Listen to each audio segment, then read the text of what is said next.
Hey, what's going on today, guys? It's Trey. Welcome back to the channel. As always, welcome back to sunny, beautiful Germany. Today we are here at Europa Park, one of the best theme parks on the planet. We're gonna eat, we're gonna drink, we're gonna ride as many rides as possible. So stay tuned, let's get into it. Before we start our adventure, I wanna give you guys a quick little background on Europa Park. Open since the year 1975, Europa Park has been entertaining guests annually with some of the world's most cutting-edge thrill rides, an amazingly diverse array of culinary delicacies found throughout Europe, and arguably some of the most immersive theming I have ever witnessed in an amusement park. Millions of guests flock to Europa Park yearly, and in fact, the park has been regularly named the busiest seasonal theme park on Earth. Europa Park's biggest claim to fame, however, is regularly edging out industry competitors the Walt Disney Company, Six Flags, and Universal Parks in terms of being awarded the best theme park worldwide. A title that is well deserved and easily understood just a few minutes after stepping foot inside of this beautiful theme park. And at 235 acres, there is lots to do and see within the park, including 13 roller coasters and 12 water rides. And as the name suggests, Europa Park features 19 themed lands, some of which pay homage to actual European countries such as Greece, Ireland, Russia, and even Germany. All right, now let's head in and have some fun. All right, so the first ride we're gonna do is coming up right behind me, and it is called the Panorama Bahn. Let's go check it out.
All right, just got done doing the train. We've done the train at Magic Kingdom at the Walt Disney World, and I've done the train at Disneyland Park in California. And I've also done the train at Disneyland Paris as well. And this is by far the best theme park train experience that I've done. So whatever you do, don't skip that. Europa Park has well over 100 different dining options with specialties from all over Europe. They even have a beer garden on site. We usually try to avoid sit-down restaurants at theme parks since we're usually on a time crunch, but we were really impressed by the menu at Schloss Balthasar. This beautiful restaurant is located in a secluded section of the park, surrounded by well-manicured gardens and dancing fountains. The beer was Bavarian, and the food was exquisite. I could definitely see myself visiting here time after time.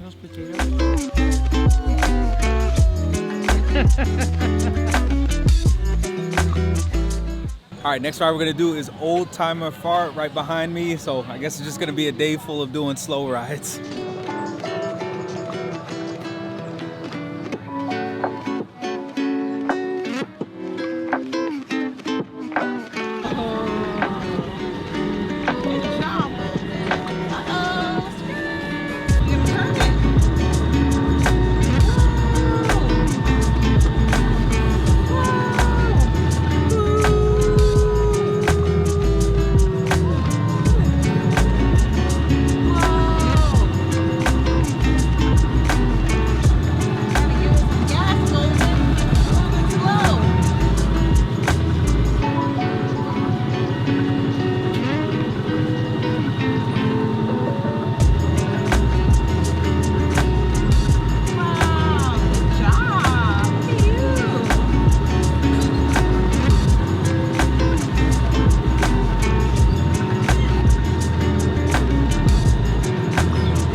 made it back. That's gonna be the only time in your lives where you see a 2-year-old drive a car. And now we're getting kicked out of the park. But one thing that I really appreciate that Europa Park does is in front of every ride, attraction, and show, they actually put the sensory warnings that each ride features. So, for example, if there's strobes or if there's like steep drops or if there's ghosts or anything scary like that, they actually place each warning in front of every ride. So, haven't really seen that done at any other theme park around the world, but this one, they literally list everything. And I think it's awesome. So as you can tell behind me, well, and all around, weather's starting to change a little bit. So hopefully we are still able to ride some rides because we literally just got here. So we still got a lot of time left to see and do stuff. Europa Park does a phenomenal job of catering to the kids throughout the entire theme park. I personally counted around 40 different attractions for kids specifically, and many of the attractions were only accessible for the kids themselves. So it was great to watch my son have the time of his life riding as many rides as possible. Hey Golden, hey!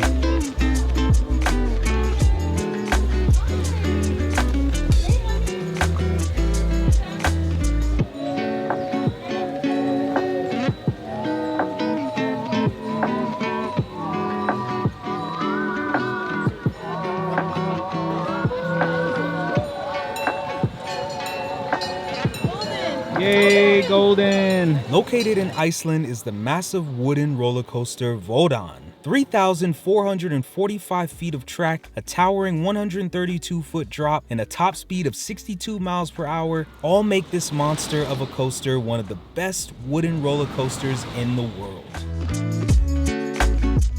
All right, so I'm gonna try to speak over this music, but we just got done doing Vodan, probably the scariest ride that I've ridden in Europe so far. I sat in a very back row, and literally the entire time, it literally felt like we were gonna fly off the track. So I'm really excited to see what the rest of the rides are like here.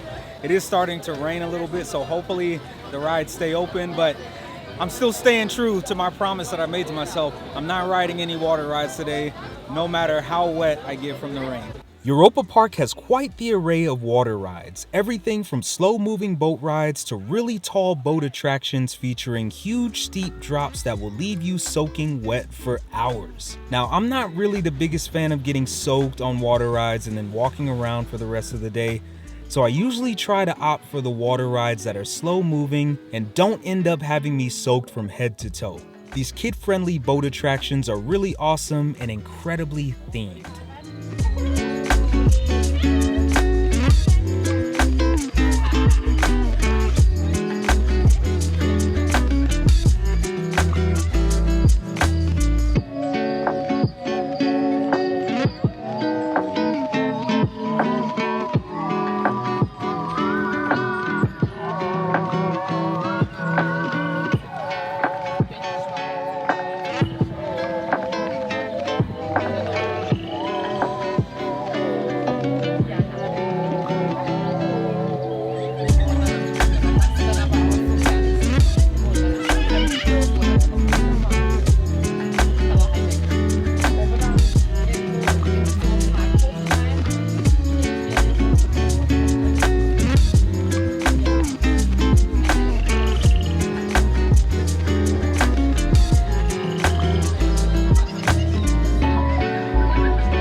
Since we have spent so much time exploring Europa Park by land, we decided to explore the park by air on the popular aerial attraction Volo da Vinci.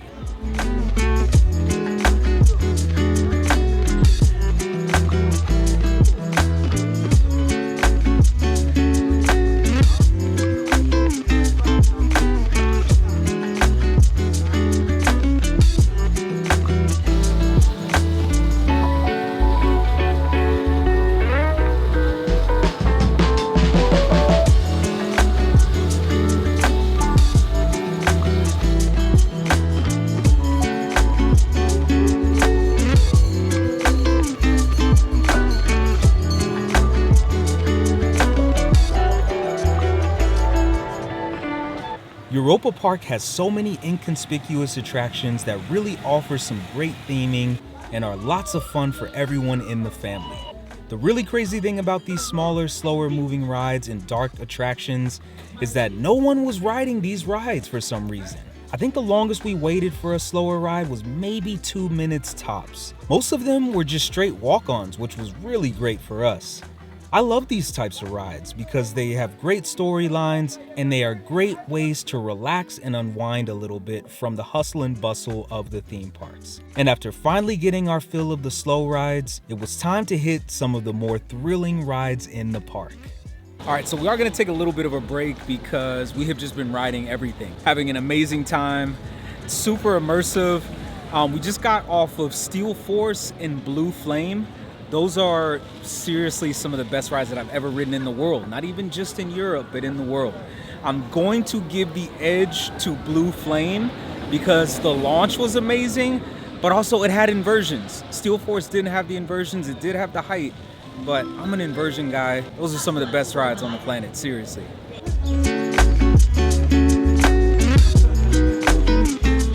All right, guys, sadly our day is done here at Europa Park. We had an incredible time.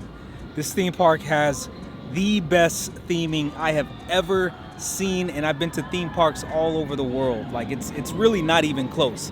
I still have to go to Tivoli Gardens in Copenhagen and Denmark, but I can confidently say that Europa Park definitely knows what they're doing. It's incredibly immersive.